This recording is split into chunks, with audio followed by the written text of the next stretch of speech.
Shaneen A. Harris, and welcome to Poetry Unchained, where we try to reintroduce and explore all the wonderful and diverse aspects of poetry for you. For instance, did you know that one of the most famous phrases in English literature begins with, "It was the best of times, it was the worst of times"? That phrase is actually found in Charles Dickens' most celebrated novel, A Tale of Two Cities. Did you know also, though, that that phrase is actually representative of a form of poetry known as parallelism? Parallelism is an important literary device that uses elements in sentences that are grammatically similar or identical in structure, sound, meaning, or meter. Take another listen and see if you can see the parallelism in Charles Dickens' writing. It was the best of times, it was the worst of times. It was the age of wisdom. It was the age of foolishness. It was the epic of belief. It was the epic of incredulity. It was the season of light. It was the season of darkness. It was the spring of hope. It was the winter of despair. We had everything before us. We had nothing before us. We were all going directly to heaven. We were all going directly the other way. Speaking of belief and unbelief, hope and despair, and heaven and the other way, no other book talks to those themes more than the Bible. And our next guest is no stranger to the Bible. Please join me in welcoming the pastor of Akron Bethel Seventh-day Adventist Church, Pastor Nwade. Pastor Nwade, welcome. Thank you. You know, when I was younger, I don't remember ever thinking, when people asked me what I want to be when I grow up, that I want to be a pastor. How did you come about your journey of becoming a pastor? That's a very interesting story. You got an hour or two? About 5 minutes. Okay. I received my call. I became aware of my call at 15. And when I heard about it, I completely ran in the opposite direction. I wanted nothing to do with it. I wasn't trying to be anybody's pastor. And God took me, he used my running in the opposite direction to give me some valuable life lessons, bring me back. I did some good time in the Marine Corps. He sent me to some good locations. I met some good people, and he really just kind of crafted me and shaped me. And then, like he often does, he brought me right back to the place of origin and said, so what are we going to do? And at that point, I was ready to follow him. I still wasn't really keen on being a pastor, but I did know I want to get my walk with him straight and just work out all the things he was trying to get out of me. And so I did that, and I went to Akron University and got my bachelor's in theology with a minor in biblical languages. And he continued to grow my passion for people and for growth. And I went on from there to the Seventh-day Adventist Theological Seminary at Andrews University. I received my master's in divinity, and I have a concentration in church growth and evangelism. I like people, and I like the place where people click. And I think I like that because God did that in me. He took me through a process where things started to click for me. So he left being a book or an idea or a concept, and he became this real personal entity to me. And I love seeing that in people. So that's my short journey. That's awesome. So here's a question. You said you traveled a lot and been a bunch of places. I'm sure you've probably come across some poetry. Oh, yes. In all those places and different types of poetry. How weird do you think it would be that people find that we're talking to a pastor and about the Bible on Poetry Unchained? What is that relationship between poetry and the Bible? Most people would say that it's a non-existent relationship. But contrary to popular belief, or the assumed popular belief, poetry is a large portion of biblical narrative. It's actually it makes up 1/3 of the Bible. It's the second largest literary genre in the Bible, and you'll find that a lot of the personal, intimate portions of the Bible, the real intense portions of the Bible, those are all poetic in nature, and not just poetic elements, but they're actually poetry. And I think it's beautiful how God uses that to relay some really pertinent messages. So here's the thing. So when I think about poetry, and I'm sure most of our guests, they'll think of, say, the lyrical form of poetry because they see it in songs. You'll think about the Shakespearean sonnet. You may even think about Rita Dove, who's a native of Akron, and when she did, Maple Valley Library on Copley Road, which is, more free form, I think. But when I read it, I mean, I know it sounds lovely and things like that. I don't really recognize it as a form of poetry. What, I guess, form or style of poetry would you consider biblical text to be? That's the difficult thing about biblical poetry, especially because it's generated. We go back and read poetry or read the Bible in English, but large portions of the Bible were written in Hebrew and in Greek. And even the Greek portions were written, for most part, with a Hebrew mindset. And what you don't find in Hebrew poetry is what we readily recognize in modern English poetry, rhyme and meter. So where in English poetry you'll have one phrase lining up with the next in that they rhyme or they sound similar, or there's a certain timbre that you can pick up. You often don't find that in Hebrew poetry. Not that it's not existent, it just doesn't exist in the way that we would see it. And what makes that more difficult is that we're trying to read it in the English. But if you go back and look at the original language, and even you pick it up sometimes in some of the English, you'll notice that while there may not be a steady rhyme and meter to it, there are rhyming elements to it that the authors really cleverly use. Sounds like some of my poetry. Really, I don't have a set style sometimes. But I do have a question. So when I'm reading my Bible, for instance, and I was kind of doing some homework because I know I was going to talk to you. When I read through the Psalms, obviously, and Proverbs and things like that, I can recognize poetry, and I can even recognize some of the parallelism. And I'm going to look at my note here to make sure I got it right. But I guess the question is, how do you know if you're just reading historical text versus poetry? Like, how do I know the difference of, this is just me retelling an historical event in the Bible versus it being just poetry, or that, you know what I mean? Like in Psalms, you can in Proverbs, you can see the parallelism in it. I can see the contrast and things like that. But how do I know in other texts? How do you discern which books are poetic books versus just historical books? I think there, excuse me, you find one of those things, or a couple of things that you recognize in poetry across the board, whether in the modern traditional English poetry or poetry from different languages or different time periods. What you'll find in poetry across the board is that poetry makes use of a terseness and an intentionality.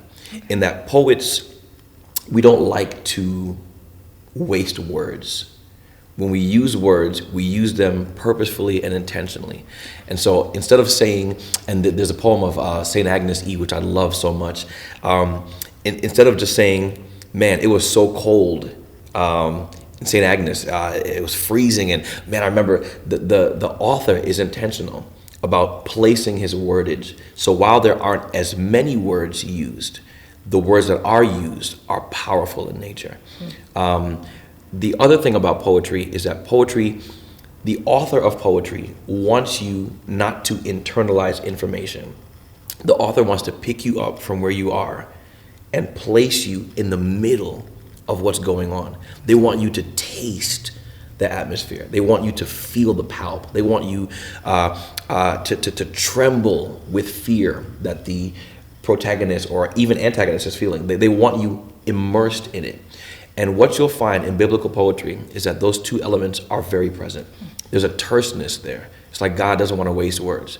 He'll use a word or use a couple of words where most of us would use a paragraph. Right. But that couple of words will be so pointed that it'll immediately drag you into what it is he wants you to see. And the second thing you'll see is that there is a intensity in the language used so that you're not just reading something, but you're feeling it. You're hearing Moses talk about how they walked through the Red Sea. You're seeing the arrows fly. And that's biblical poetry. Okay, so you made an interesting point earlier I want to go back to. Sure. You talked about how, I think you said, and forgive me if I paraphrase wrong, the Greek often borrow from the Hebrew of the Old Testament in terms of the style of poetry. I guess I don't know that I see it as much in the New Testament. And I think one of the things in the Old Testament I can clearly see poetic form. Yes. When I get to the New Testament, it's not as strong. Is that because there is more of a Greek influence, or is it just they got away from some of the poetic forms when you got into the New Testament? And it's a very excellent question. In that and you're absolutely right, there is not as much poetry in the strict sense in the New Testament as there is in the Old Testament. Where you do see it most often is in quotations pulled from the Old. Now, why that is, whether it's that the Greek mindset was more intellectual than artistic, I'm not really sure in great detail. But what I do know is that where you see, no, I can tell you why, I'm sorry.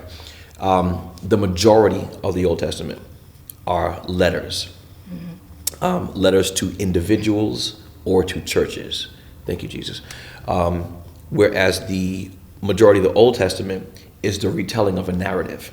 We're telling you what happened. We're giving you what God said, what the people did. New Testament, Matthew, Mark, Luke, John, they wrote to specific individuals. Acts, Luke wrote that to a specific individual. The letters of Paul are written to specific individuals. And so it's written in the common vernacular verses. Exactly. Makes sense. They're not really narrative pieces so much as they are directives or answers to questions. But now in the books of the New Testament that aren't of that genre, they're not epistles or letters, you find an immense amount of poetry. My favorite is Revelation.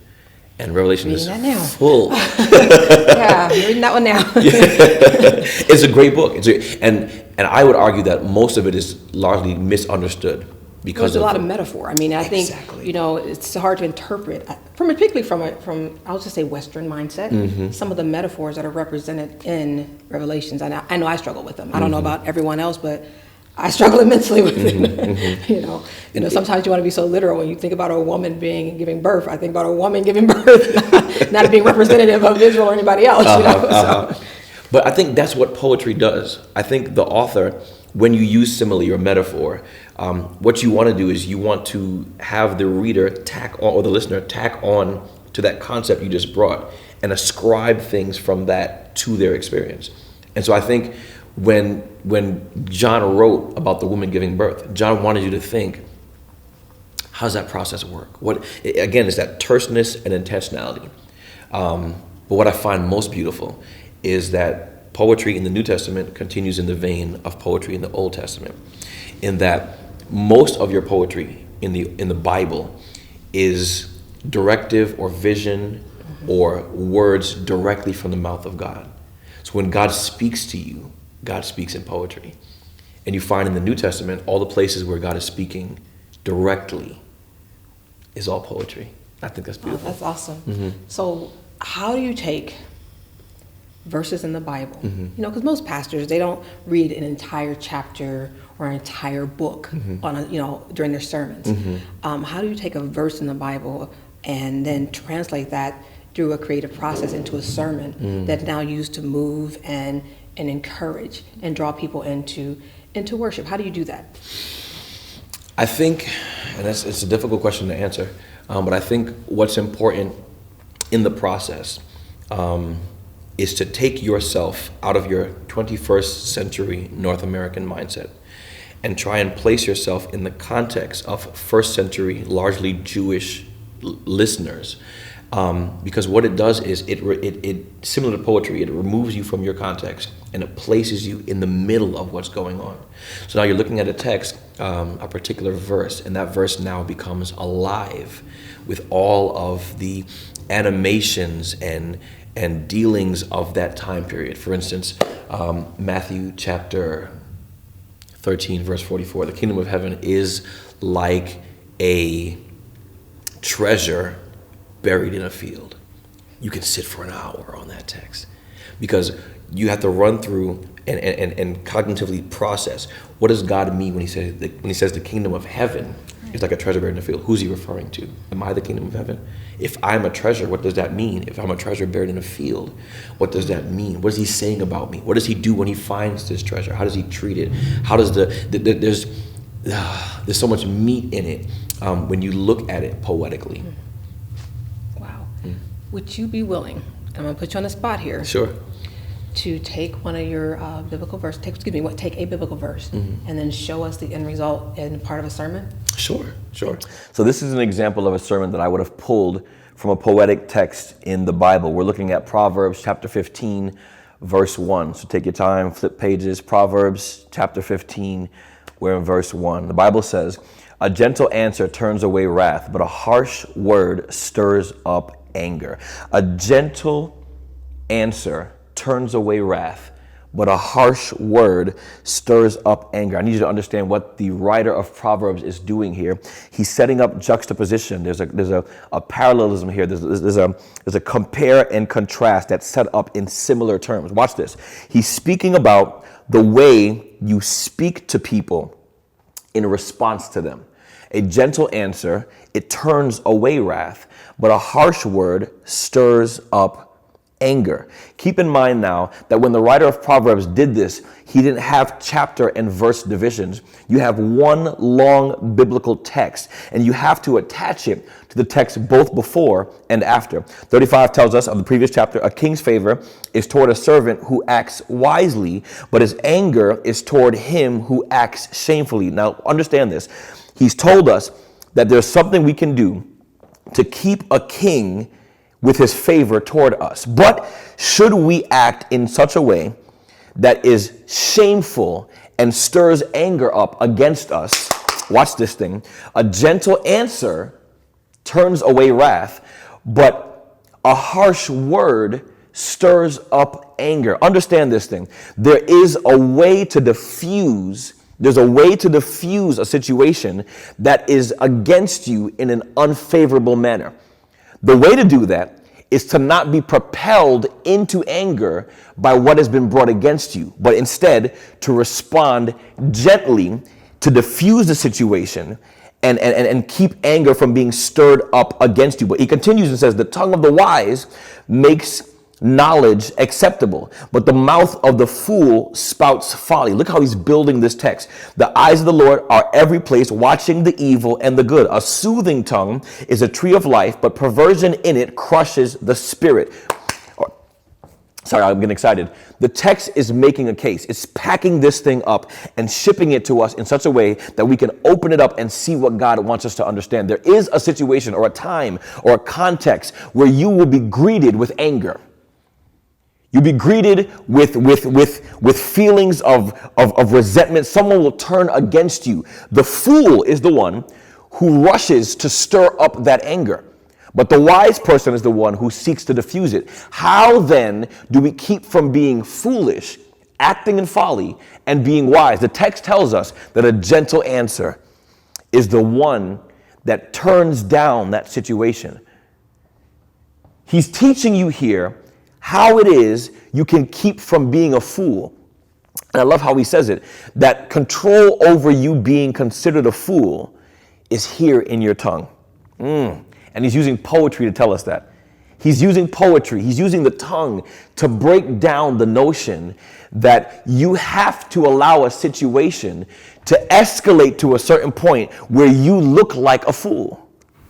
Pastor Nwade, I want to thank you so much for that example of your creative process and taking a poetry verse from the Bible and creating such an awesome sermon from it. You just shared with us so many things about parallelism, metaphor, just touching us and elevating us in terms of our understanding of poetry in the Bible. I got a chance to hear you here. If our audience wanted to come and just fellowship with you or know more about you and your church home, how could they do that? The easiest way, if you're in town, would probably be to drop by 1398 Canton Road, selfless plug. And we're here every Saturday. Wednesday we have prayer meeting and we really get in and just a bunch of stuff going on here. But if you're not here, you can catch us on our Twitter, which is Akron Bethel SDA. So at Akron Bethel SDA. Our Facebook is the Akron Bethel Seventh Adventist Church. And we are in the middle of launching our podcast, relaunching our website. And so both our Twitter and our Facebook account will give you an update on that, what's going on. And you'll be able to hear what goes on there. Here, I have personal sermons on YouTube. If you just YouTube my name or Google my name, Ndubuisi Nwade, and my sermons will pop up. And yeah. Wow, thank you very much. Thank you for having me. Well, thank you all for joining us. Today we learned about parallelism, we learned about metaphors, we learned about poetry in the Bible. If you have an example of parallelism that you'd like to share with us, please send in a 1-minute clip or less to Shaneen at ShaneenAHarris.com. And who knows, you could be featured on our community spotlight. Pastor Nwade, I thank you again. And I'm Shaneen Harris, and you have been watching Poetry Unchained. Remember, poetry is a language of relationships, so be good to yourself and to others. Thank you.